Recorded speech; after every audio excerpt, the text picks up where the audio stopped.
Of course, 4 more Democrats went down to El Salvador. Of course they did. And I fully support even more of them going down and doing that. In fact, they should just join MS-13 at this point. And I'm going to sound like a broken record because this is the same point everyone is making, but it's hard not to make this point.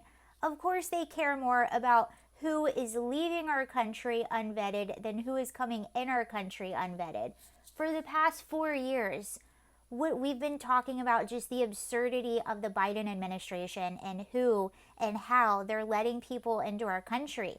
They were just fast tracking anyone or anything, and it didn't matter. So we were watching people being flown in, people using arrest warrants as IDs to get on planes. When you and I were born in the era of 9/11, when we got introduced with TSA, and not to mention the last few years we're being introduced with the real ID. Meanwhile, if you're not here legally, you can just use your arrest. You don't even need proper ID. They were taking air marshals off of our planes and putting them on the southern border to essentially make sandwiches.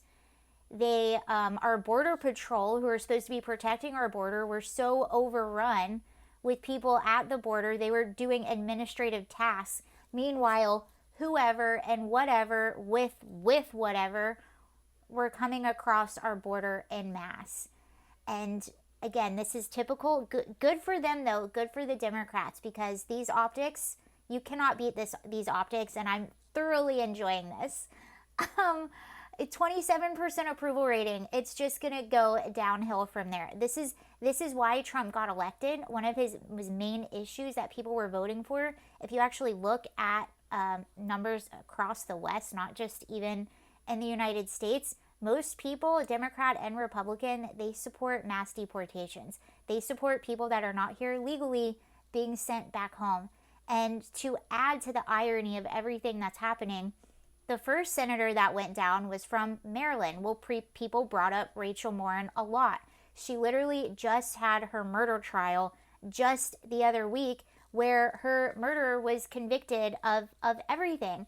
And who was he? He was from El Salvador, allegedly escaping a murder charge there for another woman. Who knows who else he's harmed. So he's also from El Salvador and also being suspected to be an MS-13. The same person that sparked all of this. But the same senator never said anything about Rachel, never said anything about this person entering our country and being able to flee here so easily, yet we're concerned with people with these possible ties that are leaving. And even if you look at my pinned tweet, they even had one of those hands-off protests right in downtown Bel Air when Rachel Morin's trial was happening. I guarantee you none of those were the people that were protesting Trump and his whole agenda. I guarantee you none of those people even heard of Rachel Morin ever.